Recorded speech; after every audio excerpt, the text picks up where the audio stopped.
Canada Khalistani आतंकी हरदीप सिंह निजर हत्याकांड घटना तीन संदिग्ध गिरफ होती। गिरफ होता तीन संदिग्ध भारतीय नागरिक बोली जनापड़ी।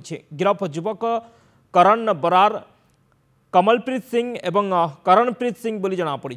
पुलिस सूचना अनुसार गिरफ होता तीन युवक गत 5 वर्ष धरी कानाडार एडमंटन आल्बर्टारे रही आसुछंती। यही तीन अभियुक्तों उपरे फर्स्ट डिग्री हत्या सह हत्या षड्यंत्र करथिबा अभियोग रही। निजर हत्याकांड घटना भारत लिंक अच्छी ना नहीं यार तदंत करुछि कानाडा पुलिस। खलिस्तानी आतंकी हरदीप निजर हत्याकांड भारतर हाथ थिबा संदेह करथिला कानाडा। आ परे घटना को नहीं तदंत आरंभ करथिला। पूर्वर निजर हत्याकांडर मामलें भारत सरकार को लिंक थिबा आरोप लगाइथिला कानाडा। को नहीं भारतीय वैदेशिक विभाग आपत्ति उठाइबा सह अभियोग को सीधा सड़क अस्वीकार करथिला।